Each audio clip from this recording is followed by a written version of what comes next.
Hello there everybody and welcome back to Movie Scream. Today is going to be my top 10 worst horror characters of all time.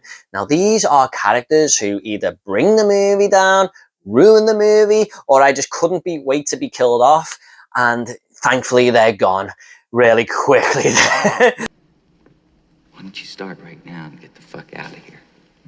Now don't forget to leave your top 10 horror movie characters down below, and I'll try and get back to you all, I promise. But this is just a little bit of fun. I'm not hating on the movies or anything like that, but there are so many horror movies that are ruined or brought down by bad characters, especially ones in the 80s and early 90s. So I just wanted to run down here some of them because I came up with a list of 15. So I thought there's definitely enough to make a video there. And because I did come up with 15, I had to narrow it down to 10. I'm just going to name 5 honourable mentions here. So let's just get into them. First up, we have the businessman from Train to Busan, who just doesn't care about anybody but himself. He's willing to throw people in harm's way, including kids and stuff, to the zombies, to save himself. Just an absolute arsehole of a character. Next up, we have Bob's mum from House by the Cemetery. There's so many times in this film where I just hear it go, Bob, Bob, Bob. And it just really grates on me as the movie goes on. Thankfully, it's not really a great film anyway, so it's not like he can ruin the film, but she was the biggest standout for me. Every time I think of that film, that's what I remember. We also have Heather from the Blair Witch Project. Not quite as hated as most of these characters, but I threw it in there anyway because she just really pushes the Blair Witch documentary that she's making a little bit too far and gets people in trouble and stuff. And I just hate the way she cries to the camera and the snot rolling down her nose, down her face and stuff. We also got Wendy from The Shining, who I'm kind of mixed on because sometimes she really annoys me, but sometimes I think she's actually brings more to the movie with how strange she actually is. And that moment where Jack Torrance says, just fuck off out the room, basically. Kind of relate to that because she's just really annoying him. And lastly, we do have the paedophile from Sleepaway Camp, yes, who was thankfully killed off very quickly by getting some boiled water poured all over him. You know, the kids are running through the camp on the first day of camp, and he's like, look at all that young, fresh chicken. And all his friends think that it's funny that he's a paedophile and just go along with it. He's a disgusting character, and he does try to rape Angela as well at one point. So there's my honourable mentions, so let's just get into it now. But number 10. Number 10 is going to be Gunner Rick, and if he was in the entire movie, he might have been number 1. But he's thankfully killed off within the first 10 minutes here, if I remember correctly. And man, this character is just such an arsehole. He's got these stupid glasses on that make his eyes look different, you know, like these printed eyes over the sunglasses there, and he's just shooting at signs as this car drives maniacally around this Texas outback. And what I hate about him most is that he's just going, woo-hoo,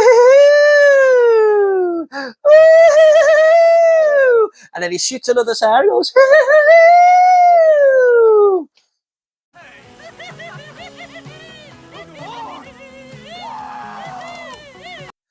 It's barely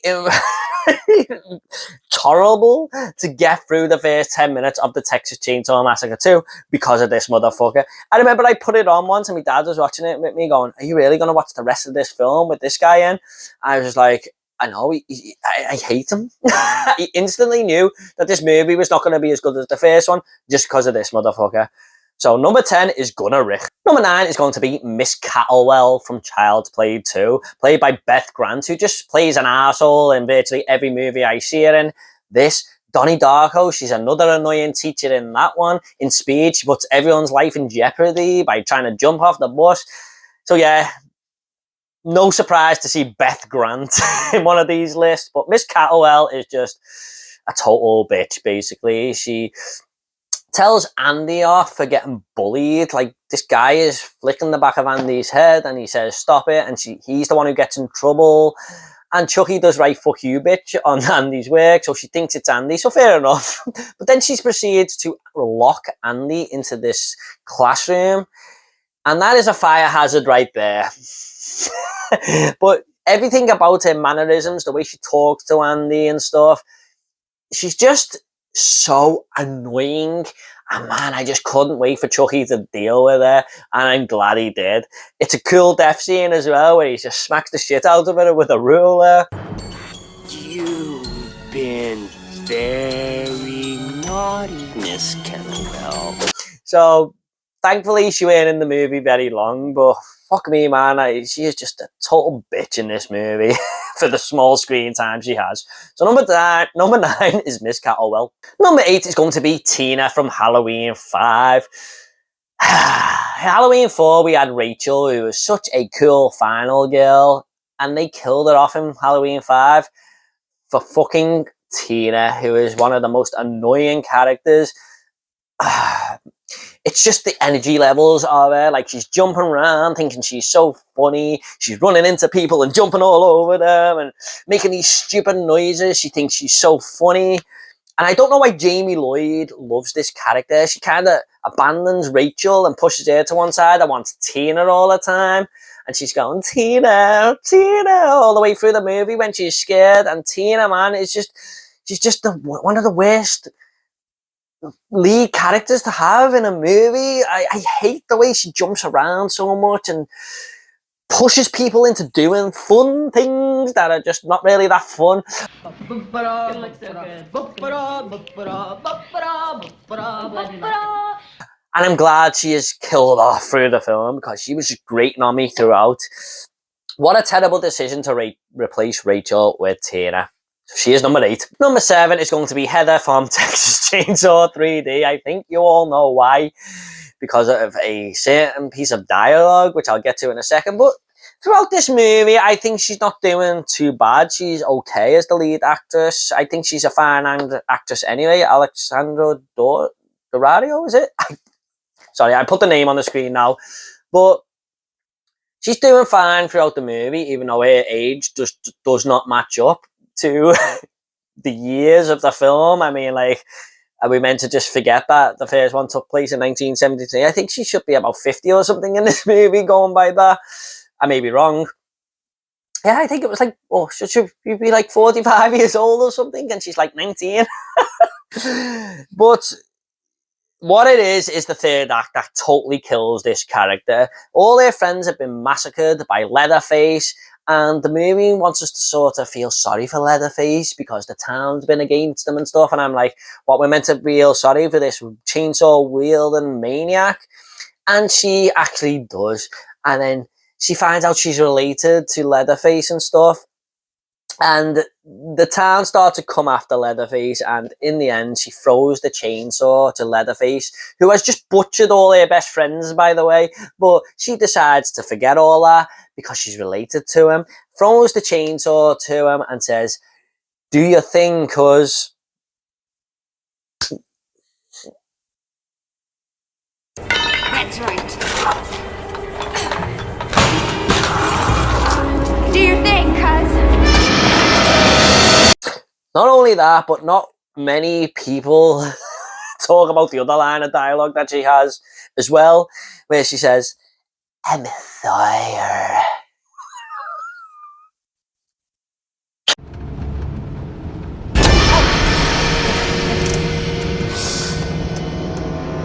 I'm a sawyer. So I'm led to believe that she has just become a villain now, surely, just because she found out she was related to the Sawyer family. What a terrible character arc for her and this movie in general. So that is Heather from Texas Chainsaw. Number 6 is going to be Tommy Doyle from Halloween Kills. Now, I'm not talking about Tommy Doyle, the kid in the first one. He was actually an alright character, but what he grows up to be, played by Anthony Michael Hall here, is just this character who I just didn't like from moment one. As soon as he's speaking in Halloween Kills about his past trauma and stuff, there was just something about the guy that I couldn't take to. And later on in the movie, he's walking around with his baseball bat looking for Michael Myers with the townsfolk saying, "Evil dies tonight! Evil dies tonight!" And I'm just like, man, shut the fuck up. That's all he says in this movie. I know he didn't start the line of dialogue, but he's fucking sure as hell carries it throughout the runtime. And there's lots of decisions that he makes in this movie that get people killed. He puts people into harm's way with his stupid leader qualities. He's no leader whatsoever, even though he thinks he is. And that guy who's escaped from the mental asylum, he gets all the people, like he kind of leads all the people on to chase him up to the hospital, which leads to his death falling out the window. So thankfully he's killed in this movie at the end, but fuck me, man, what an annoying character. And Anthony Michael Hall was a great child actor. I thought he was great in The Breakfast Club and Weird Science and stuff. But man, he's just not doing it for me in this movie whatsoever. So that is Tommy Doyle from Halloween Kills. Evil dies tonight! Next up is going to be the kid from the Babadook. Now, no surprise to see him on this list. He will be on many people's lists. Now, I get what the director was trying to do here by showing how mentally fatigued this mother is with the child. She's finding it hard to cope because he is such a little brat. I get all that, but it doesn't really make for good viewing for me personally. However, it works when I can relate to the mother, especially in the car where he's screaming his ass off and you can just feel her pain.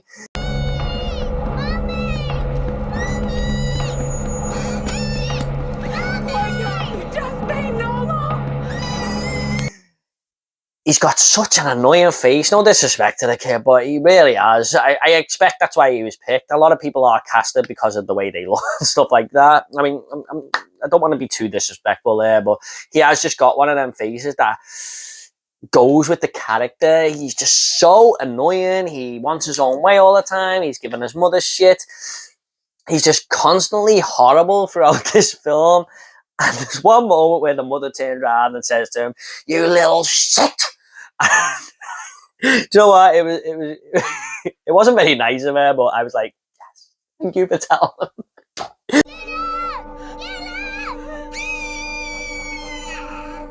So I had to put him in this. If you don't want kids and your wife is persistent to have kids, just go on YouTube and show her this scene. She'll soon change her mind. So that is the kid from the Babadook.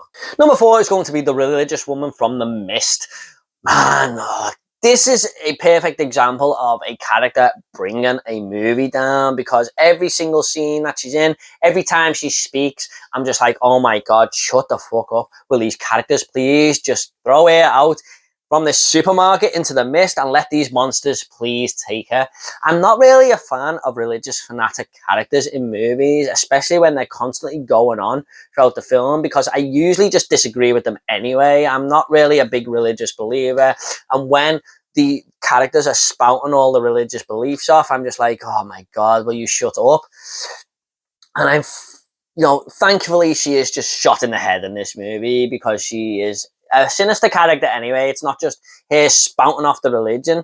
I mean, nothing against religious people or Christians or anything, but that's an annoying side of her. But she does actually turn sinister in this film anyway.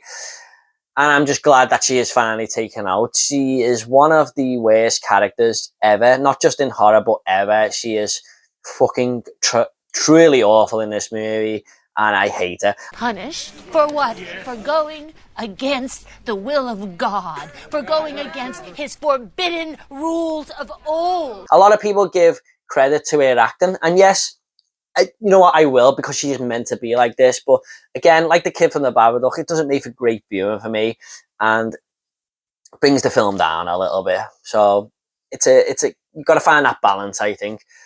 So number 3 is the religious woman from The Mist. Sorry, I said 3 for the last one, I meant 4. But in 3rd place, we do have Holly from Troll 2. Yes, a very low budget B movie. This is one of them movies that's so bad it's good. And a lot of that is to do with the acting. But Holly Waits might just be the worst actress in this movie. It's out of her and the mother. But I just hate everything about this character. She's got this boyfriend who she thinks he shouldn't have any friends whatsoever. What's wrong with having friends? Nothing, if you want to remain a virgin for life. And some of the lines of dialogue that she comes out with here are just hilarious. Like, my daddy doesn't like you. If he knew you were here, he'd cut off your little nuts and eat them. If my father discovers you here, he'd cut off your little nuts and eat them. He can't stand you. And the dance that she does in the mirror, oh my God, what the fuck is she doing? If she'd done that in a nightclub, everyone would stop. the music would stop and everyone would look at her and just say, what the fuck are you doing? I just really don't like this character. She is one of the main reasons why you just gotta laugh at this movie. It's like, that's what I'll give her. She's so bad, she's good in a way, because you just laugh at some of the shit she comes out with, some of the things she believes in, that her boyfriend and stuff can't see as friends, and she's just a nightmare girlfriend from hell, really, isn't she? The beautiful Holly Waits, or your lovely little boys? Make a choice, Elliot. So, yeah, number 3 is Holly Waits from Troll 2. Number 2, which was very nearly going to be number 1 until I seen another movie just a few weeks ago for the first time, and that character is number 1. But number 2 is Tracy from Freddy's Dead. A absolutely horrific movie brought down by Freddy and this character mainly. These are my biggest negatives about it. Freddy is awful in this movie, but Tracy somehow surpasses him. I just hate her attitude problem in this movie. She's always telling people off. She's always screaming at people. She's always threatening people to knock them out and punch them and have a fight with them. But she never actually follows up them words. It's all talk. It's hard enough staying awake without you lighting up every 10 seconds. This relaxes me. I can relax you with these 2 fingers. I'll just puncture your heart. Mess up these seats. And there's a moment where she's punching a punch bag in this movie, and I'm just like, yeah, you would get your ass kicked in a fight. She can't even punch it properly, but she goes on throughout the movie how good she is at fighting and stuff. And I just hate her, the way she looks in this movie. She's always angry and stuff like that. And she isn't killed by Freddy. Another big problem with this movie. She stays alive. I hate when I have to finally do a franchise review series of A Nightmare on Elm Street. I'm probably going to do it one day, especially when a new movie comes out, because I have to watch this character again behaving like such an asshole. So that is Tracy from Freddy's Dead. Number 1, though, is going to be Alan from Return to Sleepaway Camp. And what I will give Alan is, it's so bad, it's good that you can watch this character, but you just cannot believe some of the fucking stuff you see to do with this guy. From minute 1, he is just shown to be, like, the first scene of the movie, you already know what you get with this character. He's a bully who is bullied, but you can't blame the bullies because he's such a vile, horrible creature. Like, he's pulling young girls' hair, he's threatening the younger kids. Shut up. No, you shut up. And if you say one more word tonight, I'm gonna punch you. He's arguing with the camp counselors, the people who run the camp. He's walking around telling everyone their ass stinks, like he says it like 4 times. Randy, your ass stinks. He is a grotesque human being, and he's got this like dirty t-shirt on, and I couldn't wait for him to change it because people have threw eggs at it and stuff, and the next day he wakes up with the t-shirt still on. He's just, you're watching it in disbelief at this character. He is just insanely one of the horriblest, craziest people you will ever see. And I wanted people to bully him because he deserved it. He deserved everything that came his way because he was such a horrible person to other people. Michael Gibney, I think, who plays him, didn't act after this, but man, he should never have took this role anyway, because what a very unlikable character. And it's only so bad it's good because you can't quite believe what you're watching. The whole movie is bad, really, but this guy is the biggest talking point. In my review, he's the thing I talked about the most. So number 1 is Alan from Return to Sleepaway Camp. Okay guys, I hope you all enjoyed this video. Don't forget to leave your top horror worst characters down below, and I'll try and get back to you all, I promise. What did you think of this list? Do you agree? Do you disagree? Let me know in the comments down below. So thank you so much, everyone. You all take care, and I'll see you all in the next video.